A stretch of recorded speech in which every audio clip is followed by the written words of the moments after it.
नमस्कार, आप देख रहे हैं न्यूज टीवी इंडिया और आपके साथ मैं हूं आरती तुनाग। बुलेटिन की शुरुआत करेंगे उत्तराखंड की बड़ी और अहम खबर के साथ। देहरादून में उत्तराखंड निकाय कर्मचारी संयुक्त मोर्चा द्वारा कार्यक्रम आयोजित किया गया, जिसमें मुख्यमंत्री पुष्कर सिंह धामी ने शिरकत की। सीएम धामी ने कर्मचारियों द्वारा व्यक्त किए गए सम्मान के प्रति आभार व्यक्त करते हुए इसे प्रदेश की देवतुल्य जनता को समर्पित बताया। सीएम धामी ने कहा कि किसी भी राज्य के विकास में कर्मचारियों की भूमिका अत्यंत महत्वपूर्ण होती है और नगर निकाय कर्मचारियों की जिम्मेदारी विशेष रूप से अहम है। उन्होंने कहा कि निकाय कर्मियों के अथक प्रयासों से ही शहरों और कस्बों में स्वच्छता एवं बुनियादी सुविधाएं सुचारू रूप से संचालित होती हैं। उन्होंने कोविड-19 महामारी के दौरान कर्मचारियों द्वारा निभाई गई जिम्मेदारी और सेवा भाव को सराहते हुए इसे मानवता की उत्कृष्ट मिसाल बताया।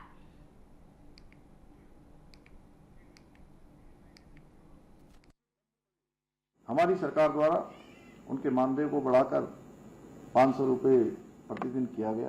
इसके बारे में अभी हमारे सुरेंद्र जी ने बताया। इसके साथ ही केदारनाथ क्षेत्र में पर्यावरण मित्रों को 250 रुपये प्रतिदिन और बद्रीनाथ गंगोत्री में कार्यरत साथियों को 200 रुपये प्रतिदिन अतिरिक्त मानदेय भी दिया जा रहा है। साथ ही यात्रा अवधि में प्रत्येक कार्मिक को वर्दी और स्नो बोट हेतु 2500 रुपये भी प्रदान किए जा रहे हैं। व्यवस्था इस काम में प्रावधान किया है। इसके अलावा पर्यावरण मित्रों के स्वास्थ्य और कल्याण के लिए स्वास्थ्य आरोहण योजना के अंतर्गत वर्ष 2025-26 में 60 लाख रुपए की धनराशि सभी निकायों को उपलब्ध कराई गई है, जिससे कि हमारे इन लोगों को, पर्यावरण मित्रों को सीधे सीधे उसका लाभ प्राप्त है।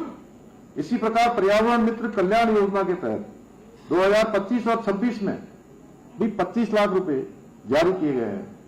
साथियों, 2014 से बंद पड़े पर्यावरण मित्रों के बीमा को हमारी सरकार ने फिर से शुरू करते हुए 5 लाख रुपए का ग्रुप टर्म लाइफ इंश्योरेंस लागू किया है। देहरादून से एक खास खबर है। यहाँ श्रीमद् भागवत कथा का छठा दिन बहुत भव्य तरीके से मनाया गया। इस कार्यक्रम में प्रसिद्ध कथावाचक देविका नंदन ठाकुर जी महाराज मौजूद रहे। इस खास मौके पर उत्तराखंड के मुख्यमंत्री पुष्कर सिंह धामी भी पहुंचे और श्रद्धालुओं को संबोधित किया। उनके साथ कैबिनेट मंत्री खजान दास और देहरादून के मेयर सौरभ थपलियाल भी मौजूद रहे। मुख्यमंत्री ने कहा कि ऐसे धार्मिक कार्यक्रम लोगों को अंदर से मजबूत बनाते हैं और हमारी संस्कृति को आगे बढ़ाते हैं। उन्होंने भागवत कथा को जीवन को सही रास्ता दिखाने वाला बताया। वहीं देविका नंदन ठाकुर जी ने अपने प्रवचन में गोवर्धन लीला जैसे प्रसंग सुनाए। उन्होंने कहा कि सच्चे मन से कथा सुनने से दुख दूर होते हैं और जीवन में शांति मिलती है।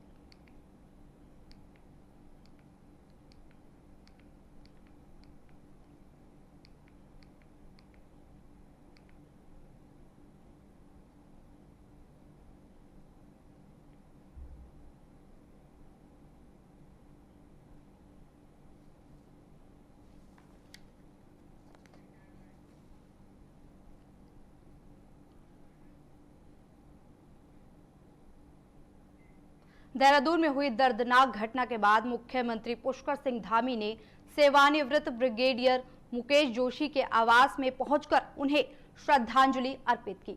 इस दौरान उन्होंने शोक संतप्त परिजनों से मुलाकात कर अपनी गहरी संवेदनाएं व्यक्त करते हुए इस कठिन समय में उनकी हर संभव सहयोग करने का भरोसा दिलाया। उन्होंने बताया जा रहा है कि ब्रिगेडियर मुकेश जोशी की मौत से पक्षों के बीच हुए विवाद और गोलीबारी के दौरान गोली लगने से हुई थी। इस घटना ने पूरे क्षेत्र को झकझोर कर रख दिया है। मुख्यमंत्री पुष्कर सिंह धामी ने इसे काफी दोषियों को किसी भी हालात से बख्शा नहीं जाएगा। मुख्यमंत्री धामी ने कहा कि राज्य सरकार आम जनता की सुरक्षा के प्रति पूरी तरह प्रतिबद्ध है। उन्होंने अधिकारियों को स्पष्ट निर्देश दिए हैं कि इस घटना में शामिल सभी अपराधियों की जल्द पहचान कर उन्हें गिरफ्तार किया जाए और उन पर कठोरतम कार्यवाही सुनिश्चित की जाए। उन्होंने ये भी कहा कि कानून व्यवस्था से खिलवाड़ करने वालों के लिए उत्तराखंड में कोई जगह नहीं है।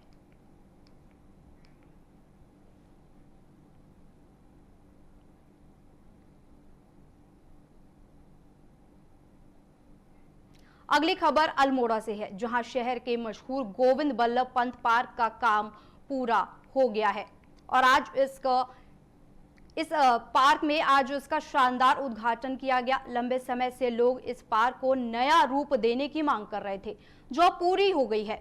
उद्घाटन के मौके पर मेयर, जनप्रतिनिधि, अधिकारी और बड़ी संख्या में स्थानीय लोग मौजूद रहे। सभी ने पार्क के नए रूप की तारीफ की और इसे शहर के लिए बड़ी उपलब्धि बताया। आपको बता दें, पार्क में अब नई लाइटें लगाई गई हैं, बैठने के लिए अच्छी व्यवस्था की गई है और साफ सफाई का भी खास ध्यान रखा गया है। पार्क को इस तरह तैयार किया गया है कि यहां आने वाले लोगों को अच्छा मौका मिले और वो आराम से समय बिता सके। लोगों का कहना है कि इससे न सिर्फ स्थानीय लोगों को फायदा होगा, बल्कि बाहर से आने वाले पर्यटक भी यहां आकर आनंद ले सकेंगे। इससे शहर में पर्यटन को भी बढ़ावा मिलेगा। कुल मिलाकर यह पार्क अब अल्मोड़ा की खूबसूरती को और बढ़ाने वाला है। जैसे कि ये नगर निगम की ओर से बहुत लंबे समय से अपना गोविंद पंत पार्क, जीवी पंत पार्क जो अपना है, ये नगर निगम की ओर से यहाँ पर को तैयार है और ये काफी ऐतिहासिक पार्क है। और अभी जैसा कि हमारे को नैनीताल बैंक ने सहयोग किया इस पार्क के लिए, हम उनका हृदय की गहराई से स्वागत करते हैं और धन्यवाद करते हैं कि भविष्य में भी आपका सहयोग हमें, जो अल्मोड़ा के अंदर जितने भी पार्क है उसमें आपका सहयोग रहेगा, जिससे हम पार्क का अच्छा सौंदर्यीकरण कर सके और यहाँ पर को आने वाला पर्यटक और यहाँ के अपने बुद्धिजीवी समाज और लेखी समाज यहाँ पर को आकर के कुछ आनंद ले सकें और एक सकारात्मक सोच के साथ अपने अल्मोड़ा नगर के लिए अच्छा विचार कर सके, ताकि अल्मोड़ा नगर हमारा प्रगति की ओर आगे बढ़े। परम आदरणीय भारत रत्न पंडित गोविंद बल्लभ पंत को नमन करते हुए मैं ये कहना चाहूंगा, नगर पालिका ने हमें ये मौका दिया और माननीय महापौर जी ने आज यहाँ के हमें सहयोग दिया। CSR एक्टिविटीज के तहत नैनीताल बैंक बहुत सारे कार्य कर रहा है, उसी की कड़ी में हमने इस पार्क का, ऐतिहासिक पार्क का सौंदर्यीकरण किया CSR एक्टिविटी 25-26 में, जिसका आज हमें मौका मिला लोकार्पण करने का। नैनीताल बैंक काफी CSR एक्टिविटीज कर रहा है। जैसे 2 महीने पहले हमने यहाँ का बैडमिंटन टूर्नामेंट भी स्पॉन्सर किया था। हेल्थ एक्टिविटीज में भी नैनीताल बैंक उत्तराखंड में बहुत काम कर रहा है और हम आगे भी करते रहेंगे। मैं अपने आप को बहुत गौरवान्वित महसूस कर रहा हूँ कि इस ऐतिहासिक पार्क का हमें सौंदर्यीकरण करने का मौका मिला, जो हमने ये ओन किया है और ये हम इसको कंटिन्यू करेंगे। साथ ही साथ इस तरह की एक्टिविटीज हम करते रहेंगे। अब नगर पालिका, नगर निगम, नगर आयुक्त, महापौर जी और उनकी टीम का मैं धन्यवाद देना चाहूंगा कि नैनीताल बैंक को मौका दिया। पंत पार्क का शुभारंभ हमारे नगर निगम के महापौर श्रीमान अजय वर्मा जी द्वारा किया गया और नगर निगम के द्वारा और नैनीताल बैंक अल्मोड़ा के द्वारा इसमें काफी अच्छा सौंदर्यीकरण किया गया, जिसमें टाइल का निर्माण किया गया, कई चीजों का निर्माण किया गया है। मैं अपने अल्मोड़ा वासियों की तरफ से नैनीताल बैंक का बहुत बहुत बधाई देता हूं उनको, क्योंकि उनके द्वारा एक अच्छा सराहनीय कार्य यहाँ पे किया गया। चारधाम यात्रा को लेकर इस समय एक नई बहस शुरू हो गई है। वजह है हेली सेवाओं की दरों में हल्की बढ़ोतरी। इस मुद्दे पर अब सियासत भी तेज हो गई है। बीजेपी का कहना है कि किराए में जो बढ़ोतरी की गई है वो बहुत कम है और इसका मकसद सिर्फ यात्रियों की सुरक्षा को मजबूत करना है। बीजेपी प्रदेश प्रवक्ता कुंवर जपेंद्र सिंह ने साफ कहा कि सरकार ने हेली सेवाओं को लेकर कुछ सख्त नियम बनाए हैं। अब हेली कंपनियों को डबल इंजन वाले हेलीकॉप्टर इस्तेमाल करने होंगे। साथ ही सभी हेलीकॉप्टर की फिटनेस जांच भी जरूरी कर दी गई है। आपको बता दें कि सरकार का कहना है कि इन कदमों से यात्रा के दौरान होने वाले खतरे को कम किया जा सकेगा और यात्रियों को ज्यादा सुरक्षित सफर मिलेगा। हालांकि विपक्ष इस बढ़ोतरी को लेकर सवाल उठा रहा है और इसे आम लोगों पर बोझ बता रहा है। अब देखना होगा कि सुरक्षा और बढ़े हुए खर्च के बीच सरकार इस मुद्दे को कैसे संतुलित करती है। देखिए, वर्तमान परिस्थितियों के अनुरूप समय के साथ चीजें घटती और बढ़ती रहती हैं और जो बढ़ोतरी की जिसकी बात की जा रही है वो कोई इतनी बढ़ोतरी नहीं हुई है, बहुत ही आंशिक बढ़ोतरी हुई है और उस आंशिक बढ़ोतरी को इसलिए भी ठीक माना जाना चाहिए क्योंकि वो माननीय मुख्यमंत्री जी ने पिछली बार हेली सेवाएं देने वाली कंपनियों को यह भी निर्देशित किया था कि उत्तराखंड के अंदर डबल इंजन हेलीकॉप्टर्स की अनिवार्यता की जा रही है। डबल इंजन हेलीकॉप्टर इस्तेमाल में लाए जाएंगे और जो सिंगल इंजन हेलीकॉप्टर्स भी हैं वो बिल्कुल चुस्त दुरुस्त हालत में होने चाहिए, उनकी फिटनेस प्रॉपर होनी चाहिए। किसी भी तरह की दुर्घटना के लिए हेली सेवाएं जिम्मेवार पहले भी मानी गई हैं। बहुत सी ऐसी घटनाएं हुई हैं जहां हेली सेवाओं की अनियमितताएं सामने आई हैं। तो उत्तराखंड के युवा मुख्यमंत्री ने देश विदेश से आने वाले सभी तीर्थ यात्रियों की सुरक्षा के लिए जो हेली सेवाओं का उपयोग करते हैं, हेली सेवाएं देने वाली कंपनियों को निर्देशित किया था कि डबल इंजन हेलीकॉप्टर्स की अनिवार्यता को समझा जाए। बुलेटिन में अगली खबर की ओर बढ़ते हैं। उत्तराखंड का विश्व प्रसिद्ध चारधाम यात्रा को लेकर स्वास्थ्य विभाग पूरी तरह से अलर्ट है। यात्रा के दौरान श्रद्धालुओं को बेहतर स्वास्थ्य सेवाएं देने के लिए अब डॉक्टरों को विशेष ट्रेनिंग दी जा रही है। दून अस्पताल के सीएमएस डॉक्टर आरएस बिष्ट ने बताया कि सचिव के निर्देशों पर इस बार स्थानीय स्तर पर ही मजबूत मेडिकल टीम तैयार की जा रही है। उन्होंने आगे कहा कि डॉक्टरों को विशेष रूप से high altitude sickness, trauma management और कार्डियक अरेस्ट जैसी गंभीर स्थितियों से निपटने के लिए तैयार किया जा रहा है। 15-15 दिनों के ड्यूटी रोस्टरों के तहत हर बैच को यात्रा ड्यूटी से पहले प्रशिक्षित किया जाएगा। हर श्रद्धालु, खासकर बुजुर्गों को त्वरित इलाज मिले और किसी भी आपात स्थिति में मदद की जा सके। आपको बता दें कि डॉक्टरों की टीम यहां पर मुस्तैद रहेगी। देखिए, चारधाम में के पड़ाव में 2 मेडिकल कॉलेज हमारे कवर होते हैं। एक दून मेडिकल कॉलेज है और एक श्रीनगर मेडिकल कॉलेज। चारधाम की स्पेसिफिक पोस्टिंग के बारे में बताना चाहूँगा कि मेनली तो हेल्थ डिपार्टमेंट से होते हैं, पर वो हमसे कुछ स्पेशलिस्ट की रिक्वायरमेंट होती है उनकी। तो हमने इस बार करीब 50 स्पेशलिस्ट हर शिफ्ट में उनके यहाँ लगाए हैं। हर 15-15 दिन की ड्यूटी लगाई है, जो कि चारों के चारों धामों को कवर करेंगे। इसके अलावा जो भी चार धाम में हेल्थ डिपार्टमेंट के डॉक्टर्स पोस्ट होते हैं, उनकी एक प्रिलिमिनरी ट्रेनिंग की जाती है। वो हमारे द्वारा दून मेडिकल कॉलेज में और श्रीनगर मेडिकल कॉलेज में किया जाता है। जो हमारे पुराने अनुभव हैं, जिसमें कि जिस तरह की वहाँ पे दिक्कतें मरीजों को, जो मरीज वहाँ पे होते हैं उनको आती है, जैसे कार्डियक इश्यूज आ जाते हैं, सांस लेने में दिक्कत है, ट्रॉमा है, तो उनका हमने एक मॉड्यूल बना के श्रीनगर और दून मेडिकल कॉलेज में इन लोगों की ट्रेनिंग, जो भी हमारे डॉक्टर्स हैं उनकी ट्रेनिंग आज से स्टार्ट हो गई है। 30 डॉक्टर्स के 2 बैचेस में ट्रेनिंग हो रही है। 2-2 दिन की ये ट्रेनिंग है और ये ट्रेनिंग हमारी जब तक यात्रा है तब तक ये दून मेडिकल कॉलेज और श्रीनगर मेडिकल कॉलेज में हमारे यहाँ के डॉक्टर्स के द्वारा दी जाएगी।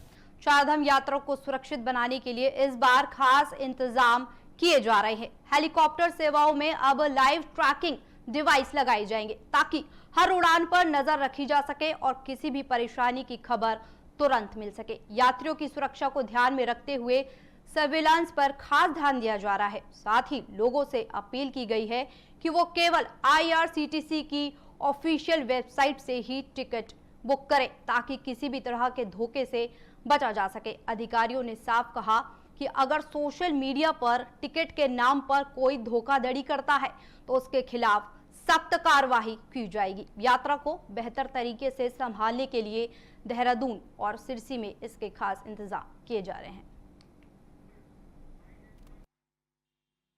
उसके बारे में हम लोगों ने अपने उसमें भी जो विज्ञप्ति जारी हो रही है उसमें भी हम लोग उसे स्पेसिफिकली मेंशन करें और IRCTC की वेबसाइट ही ऑथेंटिक वेबसाइट है जिसके माध्यम से उन्हें टिकट लेना है। और इसके अतिरिक्त यदि कोई सोशल मीडिया प्लेटफॉर्म्स पे कहीं कुछ फेक तरीके से दिखाया जाता है तो हमारा जो कंट्रोल रूम होगा यूकाडा का, उसको बताया जाता है तो हम प्रोएक्टिवली उसको एड्रेस करेंगे और जो कल्प्रिट होंगे इस किस्म के लोग होंगे उनके विरुद्ध आवश्यक कार्रवाई की जाएगी।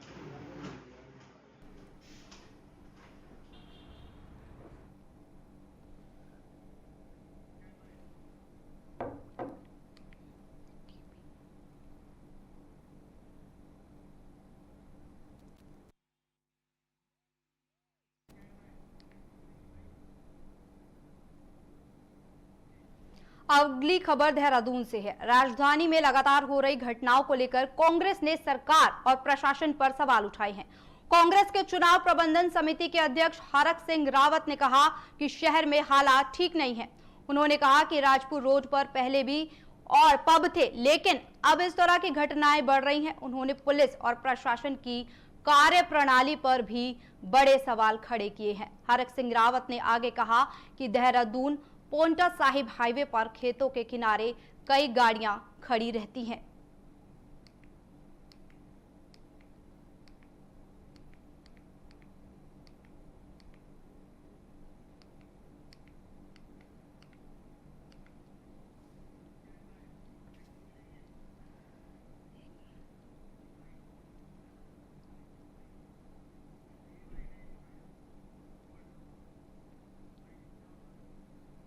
बाढ़ तो पहले भी थे, राजपुर में बाढ़ पहले भी थे, लेकिन ये कहीं ना कहीं पुलिस की जो सख्ताई नहीं है, ये एकाएक जो ये कुछ समय से ये 5, 7, 10 महीनों में मैं देख रहा हूं। अगर आप माफ करना, आप अगर इस जो ये पोंटा साहिब के लिए रोड बनी, एक्सप्रेस रोड बनी, आप इससे जाओ पोंटा साहिब तक, तो आपको हर खेतों में 5-7 गाड़ियां दिखाई देंगी, तो समझ में आ जाता है ये प्रॉपर डीलिंग हो रही है। अब ये अचानक ऐसा, आप कहीं जाओ, आप कहीं भी जाओ, तो आपको 2-4 गाड़ियां जो है दिल्ली यूपी नंबर की और दिल्ली नंबर की, हरियाणा नंबर की 2-4 गाड़ियां आपको हर जगह दिखाई देंगी। आपको हरिद्वार में जाओ, ये अचानक, पहले भी प्रॉपर्टी डीलिंग होती थी, लेकिन मैं ये समझ में नहीं आ रहा कि अचानक, मतलब मैं परसों सहसपुर जा रहा था, तो बाएं भी दाएं भी हर दूसरे तीसरे खेत में 2-4 गाड़ियां खड़ी दिख रही हैं। ऋषिकेश शहर अब एक नई दिशा में आगे बढ़ रहा है। धर्म और पर्यटन के लिए मशहूर ये शहर अब पर्यावरण को बचाने की दिशा में बड़ा कदम उठा रहा है। नगर निगम ने यहां 10 इलेक्ट्रिक वाहन चार्जिंग स्टेशन लगाने की योजना शुरू की है। नगर आयुक्त गोपाल राम बेनवाल ने बताया कि ये सभी स्टेशन पब्लिक प्राइवेट पार्टनरशिप के तहत बनाए जाएंगे, यानी इसमें सरकार और निजी कंपनियां मिलकर काम करेंगी। निगम ने कंपनियों को जगह दे दी है और काम भी शुरू हो चुका है।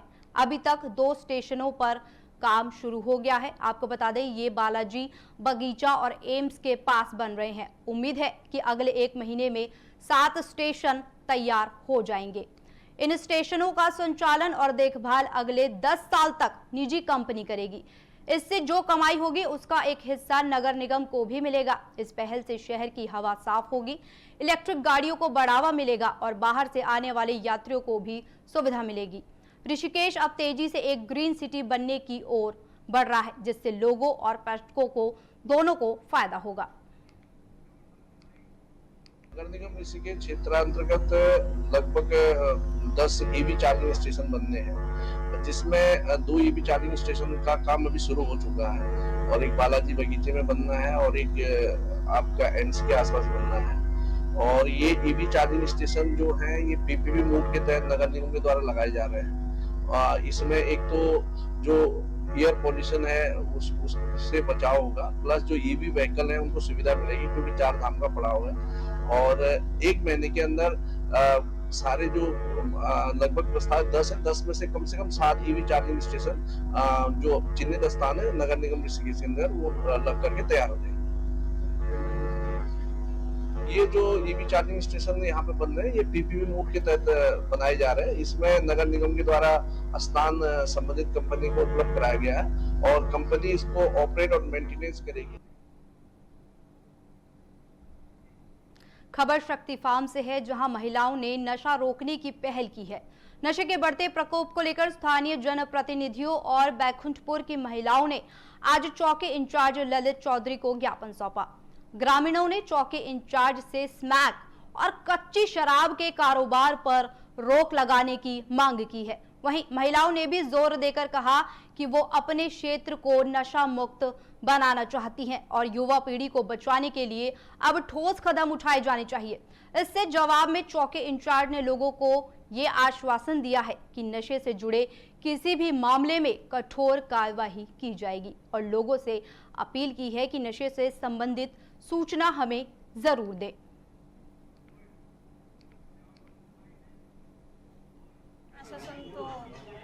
पहले भी दिया गया है, अभी भी दे रहा है। अब नतीजा कहाँ पहुँचेंगे मुझे कुछ पता नहीं। कहते कुछ और है लोग, करते कुछ और है।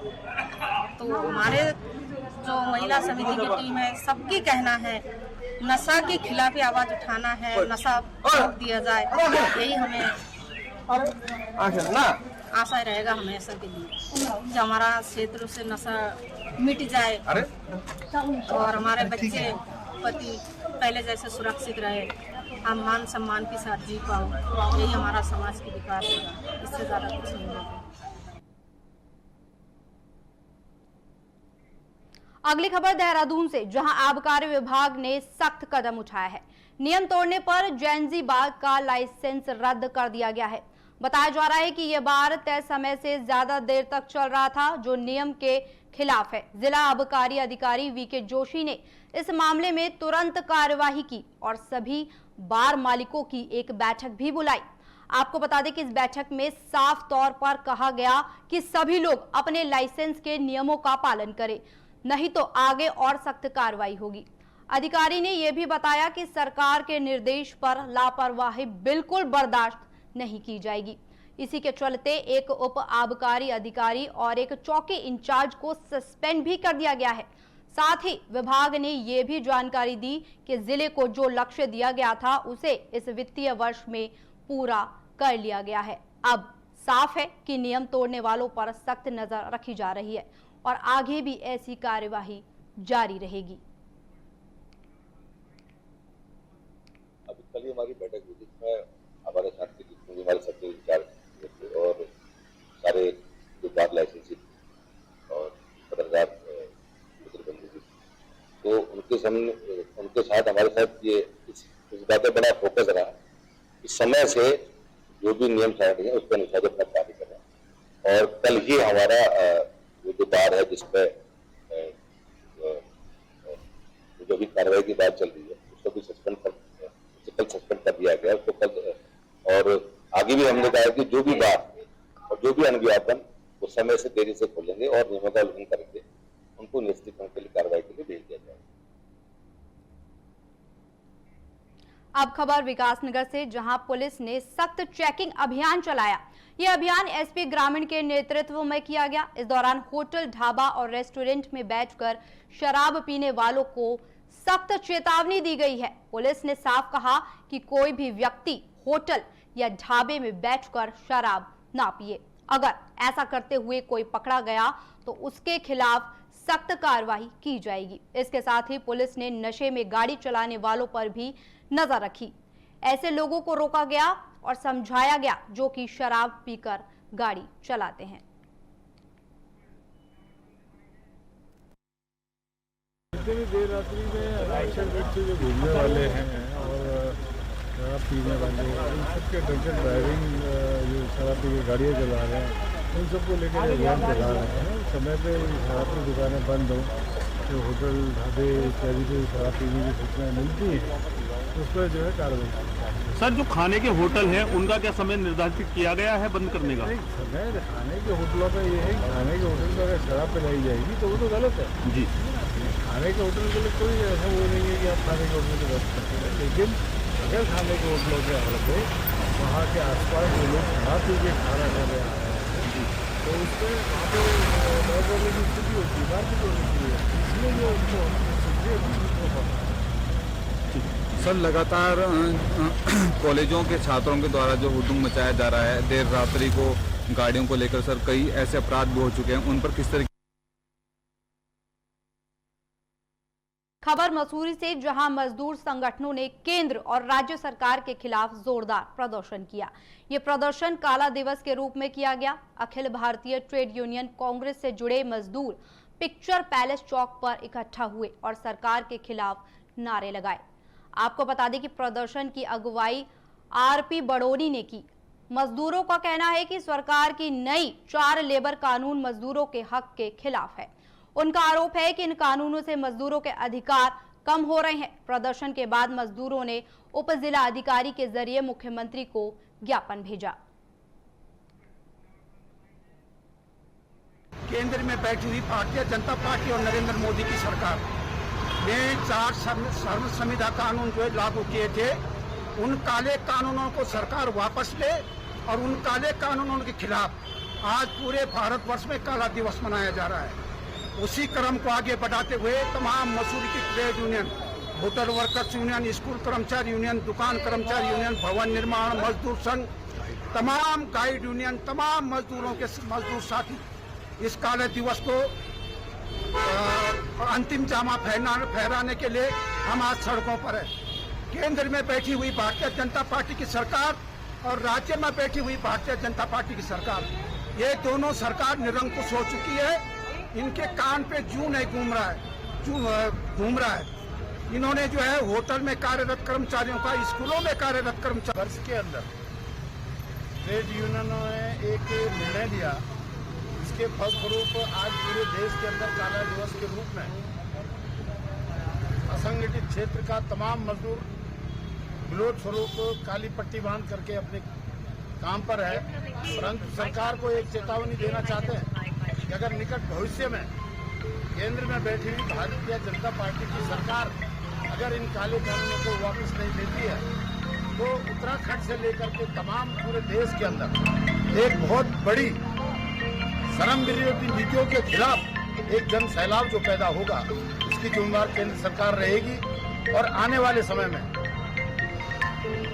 जो भारी व्यक्तियों का इस प्रदेश के अंदर कब्जा किया जा रहा है, इस प्रदेश के स्थानीय लोगों के हकों को, जल जंगल जमीन को लूट खसोट की जा रही है।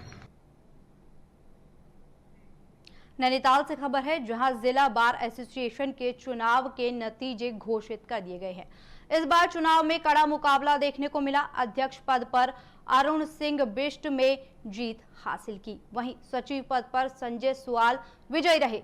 उपाध्यक्ष पद पर कमल चिलवाल को जीत मिली। आपको बता दें कि ये मतदान सुबह 10:30 बजे शुरू हुआ और शाम 3 बजे तक चला। इसके बाद गिनती हुई और शाम करीब 5 बजे नतीजे घोषित किए गए। कुल 30 से ज्यादा वकीलों में से 257 ने वोट डाले।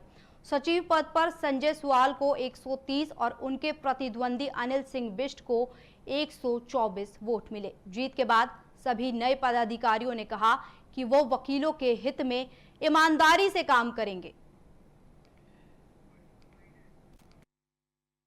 धन्यवाद। मेरी प्राथमिकता ये रही, मेरी मतलब हमारे इस कोर्ट से सिविल कोर्ट जिसका इतिहास रहा है, यहाँ काम का इतिहास हुआ है।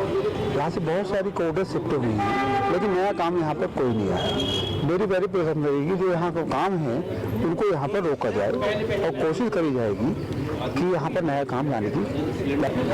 देखो अधिकता हमेशा दूसरों के लिए लड़ाई लड़ता आया है। हमारी लड़ाई सिर्फ ये रहेगी कि अधिकता हितों के लिए हम जहाँ से संघर्ष कर सकते हैं, जो हमारी सामर्थ्य है, हम उसके विषय में हम आगे बढ़ेंगे।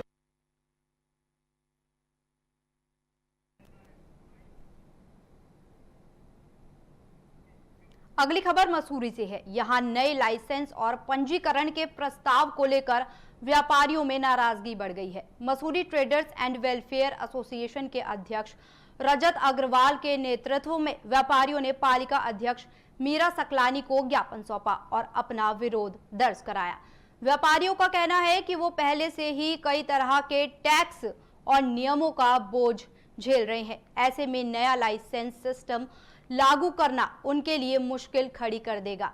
खासकर छोटे व्यापारियों पर इसका ज्यादा असर पड़ेगा। उन्होंने साफ चेतावनी दी कि अगर ये प्रस्ताव वापस नहीं लिया गया तो वो आंदोलन करेंगे। वहीं पालिका अध्यक्ष मीरा सकलानी ने कहा कि कोई नया टैक्स नहीं लगाया जा रहा है। ये प्रक्रिया सिर्फ शहर के व्यापारिक प्रतिष्ठानों का डेटा इकट्ठा करने के लिए है।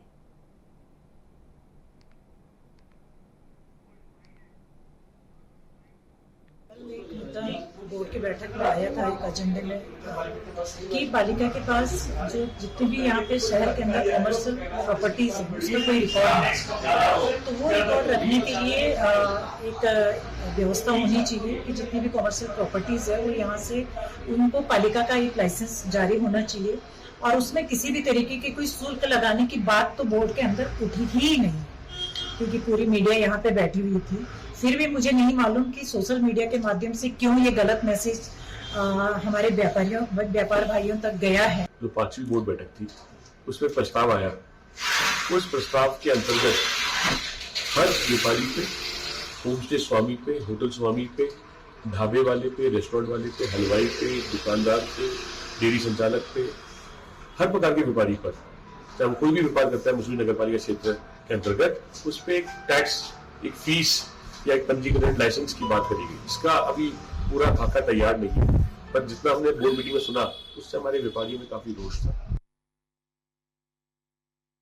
अब खबर सिताजगंज से है। यहां पूर्व विधायक नारायण पाल के कांग्रेस पार्टी में शामिल होने के बाद पहली बार पहुंचने पर उनका जोरदार स्वागत किया गया। कांग्रेस कार्यकर्ताओं ने उन्हें फूल मालाएं पहनाकर स्वागत किया। इस दौरान कार्यकर्ताओं में काफी उत्साह देखने को मिला और बड़ी संख्या में लोग कार्यक्रम में पहुंचे। कार्यक्रम में नानकमत्ता के विधायक गोपाल सिंह राणा और जिला अध्यक्ष हिमांशु गाबा समेत कई नेता मौजूद रहे। उन्होंने कहा कि महंगाई बढ़ रही है और युवा बेरोजगारी से परेशान है। वहीं नारायण पाल ने कार्यकर्ताओं में जोश भरते हुए कहा कि आने वाले 2027 के चुनाव में कांग्रेस को मजबूत बनाना है।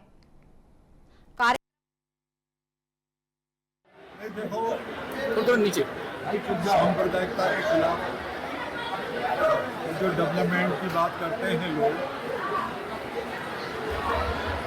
2013 से अभी तक कितना डेवलपमेंट हो गया है, चाहे वो राइस मिल के मामले हों, चाहे जमीनों के मामले हों, या नदियों के मामले हों, या बेरोजगारी के मामले हों, या किसानों के मामले हों, या व्यापारियों के मामले हों, सब पीड़ित है, प्रताड़ित है। अब जितने भी लोग आज यहाँ थे, आपने देखा होगा सभी जाति धर्म के लोग, और जब ये संख्या जब बहुत सारे लोगों ने मना किया।